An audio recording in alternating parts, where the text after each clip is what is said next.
Good to see you. Thank you for joining me on In Your Corner. Thank you for having me again. It's good to be here. You know, you've got a wonderful life now, but there was a time in your life where you did something that caused you a great deal of pain. Go back and tell us a little bit about that story.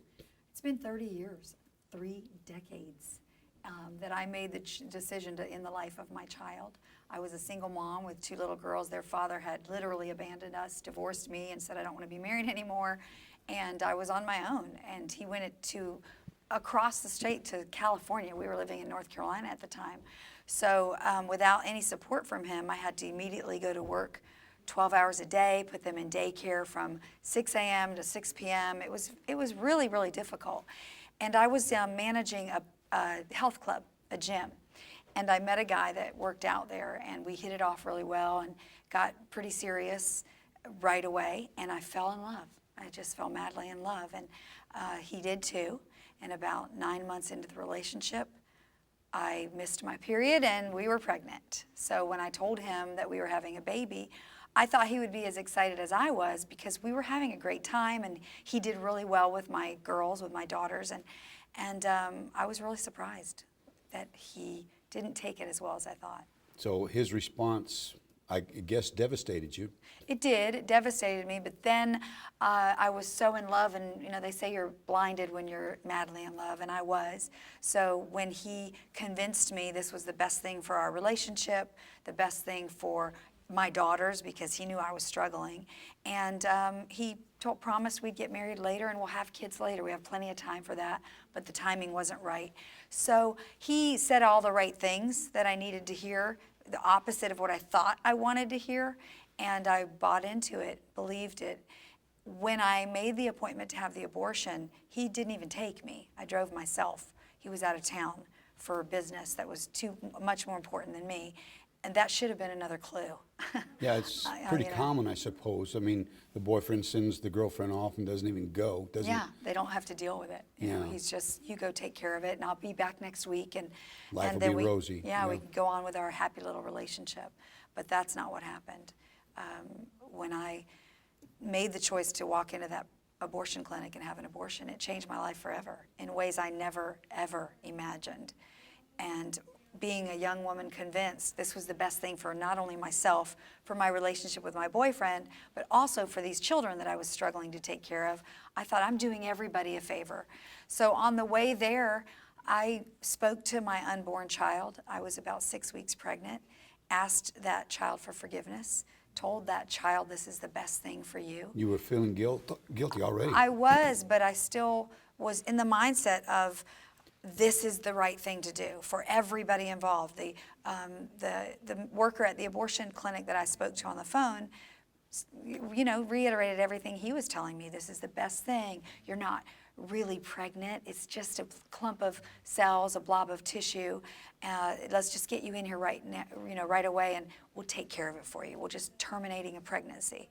And that's pretty much the verbiage they use across the board at abortion clinics. We're just terminating a pregnancy. It's a lot easier to say that than, hey, we're going to take you in this room and kill your baby. Yeah. So immediately afterwards, I knew my life was never going to be the same. But when you went into the center, what was it like when you went into the clinic?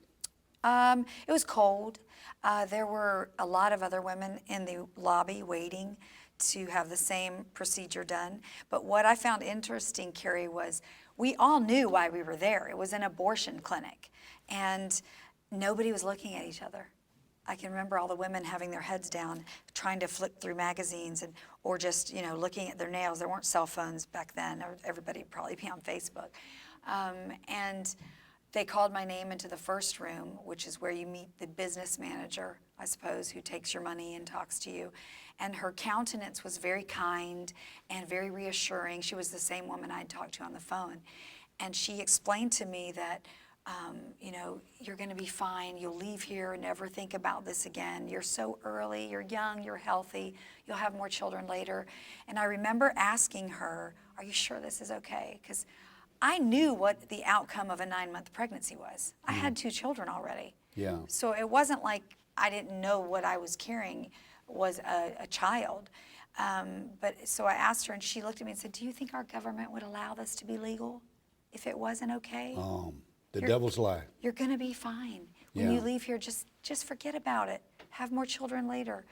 And then as soon as I handed her $350 cash, as soon as I gave her the money, she looked at me and said, if you change your mind, you don't get this money back. Her whole attitude changed. Yeah, And she then wasn't selling anymore. She had the wasn't money. selling anymore. So she took me into the next room and said, wait here, they'll call you back. And they And did. what was your response when or your, I guess when you met the doctor? What was it like? It was more of that cold that I felt when I walked in. He just was wanted to get it done. Let's get it, he had a whole lot of women waiting for him. So it was pretty much, you're just another number, you're just another person. And I guess that's how you have to be in that mindset if you're walking in doing abortions all day long. And I was lying on the table, and I remember feeling tears falling down my face, and looking up at the ceiling, thinking, get out of here. What are you doing? Get up and get out of here. And I didn't want to upset them. I mean, isn't that crazy? You want to leave, but yet here's these people getting everything ready, and it's like, oh my gosh, I don't want to make them mad. So I need to just lie here like a good girl and let them do what they've got to do. But I honestly do. I remember thinking, just open your mouth and say what's in your mind. And I would have screamed, stop, I want to get out of here. But I didn't. And then the machine started, and I heard it. He told me to scoot down, and it was over in a matter of minutes. And I remember that loud, loud noise of the machine. It was so loud. As he was leaving the room, I said, what was it?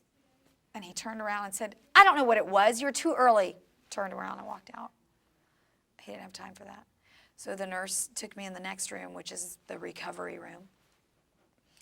And it was a room that had cots all down, I mean, just lines and rows of cots with women on every single cot.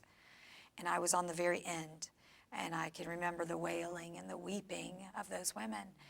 It was deafening, and I wasn't going to cry in front of them. I just wasn't. I wanted to get out. So they said, you need to lie here for 30 minutes.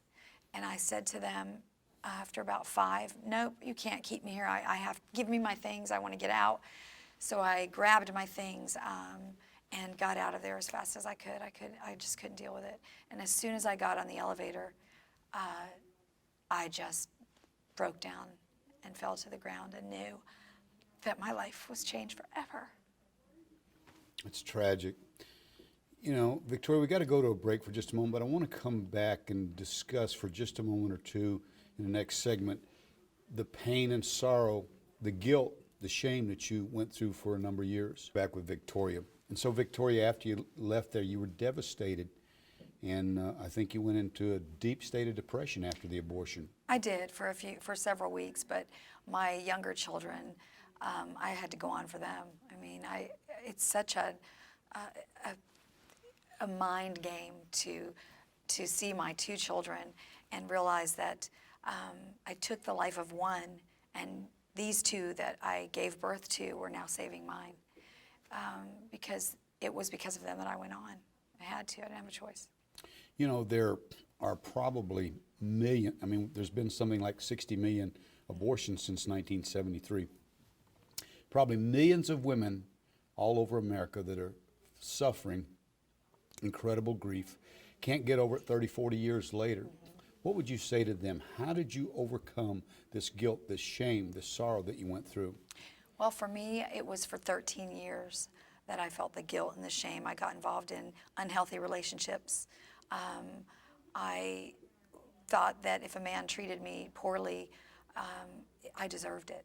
You know, if he called me names or slapped me around or Really? or ran around on me with other women, who was I to complain? I mean, I took the life of my child. Surely this is God's punishment. So for me, it was about 13 years, and there was a woman that went to the church that I was attending, and she was the director of a local pregnancy resource center. And for about 3 years, she kept approaching me to come and get involved as a volunteer, and I kept putting her off, and I just thought, if I go there, they're going to know my secret. And I can't go there. I don't want to be around these other girls. I can't handle that. And I hadn't dealt with my own pain. So that's why I was just in a very unhealthy place. So I didn't feel like I had anything to offer. When the women's pastor of this church, who was leading the women's ministry, had come to me and said, "We want you on our women's ministry team," I said, "No, you don't. You don't want me." She said, "Yeah, I do. I've been praying and I know that God has told me you're one of the ones." I said, "No, trust me, Terry, I am not the one you want on you heard God wrong, get back on your knees." But she was very insistent. So I was, in all of this time that Mary, the pregnancy center director, was trying to get me to come as a volunteer. In the meantime, I'm involved in women's ministry at the church. Women are coming to me at the altar, whether I've spoken about other things, never my abortion because no one knew. And it was like God singled me out. Here were the women coming, whispering in my ear, "Victoria, I had an abortion. Can you pray with me? I can't find forgiveness. It's haunted me." And I'd be like, "Why do you keep doing this to me?" And I'd have this war with God going on, saying, "What, are you trying to continue to torture me? They always find me to talk to, and you haven't even healed me." And this went on for 3 years. And Mary for 3 years asking me to come. And what ended up happening was one night, I was lying in bed just so angry with God. I had just left a women's conference, and this woman had had an abortion 25, 30 years prior. And I prayed with her and saw her whole countenance change. I saw God heal her in that moment, and I was mad. I mean, Carrie, I was happy for her, but I was angry at God because I thought, why is she better than me? So I was lying in bed thinking about that woman, and I was praising God for her healing, but saying, I get it. For some reason, you just don't like me. And I can remember feeling that still small voice, or whatever people want to call it, saying, "I've been trying to bring you healing, but you just keep saying no." And the first face I saw was Mary's. And the next day I called her and said, "I want to come to your volunteer training." And I went to the PRC volunteer training. I didn't tell her for another several months after the training, that I'd had an abortion. But that's what he used as his vehicle to bring me healing. She put me through post-abortion counseling as soon as I confessed to her what had happened. And then now I'm speaking all over the country. I'm speaking in front of thousands of people. And when I wouldn't tell anyone before, and now God's using what the enemy meant for evil to destroy me for something good. If somebody wanted to connect with you and have you come speak, how would they contact you? You can contact me find me on Facebook, Victoria Robinson. You can email me at victoria@savethestorks.com, which is what my little stork's about. Tell us about your beautiful jacket with the stork on it. Save the Storks is an organization that partners with pregnancy resource centers to help them raise the funds to get mobile ultrasound units, because a lot of the times girls are not going to a pregnancy resource center for that free ultrasound, but they'll see one of these mobile units and think, "Hey, it's a free ultrasound, why not?" before they go into an abortion clinic. So I am really excited to be working with them, and I've been watching them for years now. I've been a Pregnancy Resource Center Executive Director for the past 20 years, and now this new season of my life I'm working with Storks. So you're on the opposite end I of the... am, but what's great is that I'm still...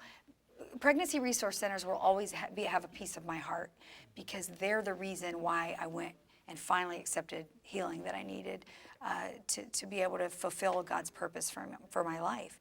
And I'm able to continue to still work with them, so it's great. I applaud you for having the courage to share your story.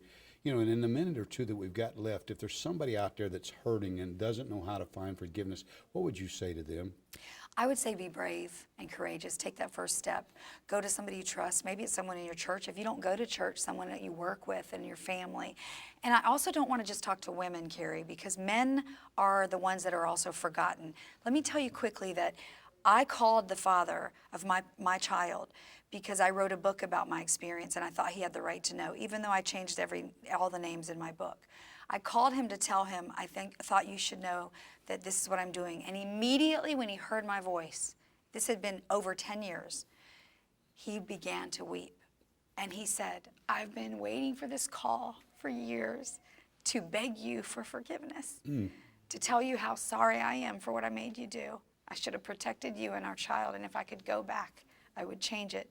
And he went on to tell me he had been in therapy for years dealing with the abortion. And I had this hatred for him all those years, for any man that was post-abortive, because I always blamed everybody but, you know, yourself. And it was these men that go make these women do this, and et cetera, et cetera. And in that moment, I not only forgave him, but it brought so much healing to me to know he loved our baby too. Yeah, yeah.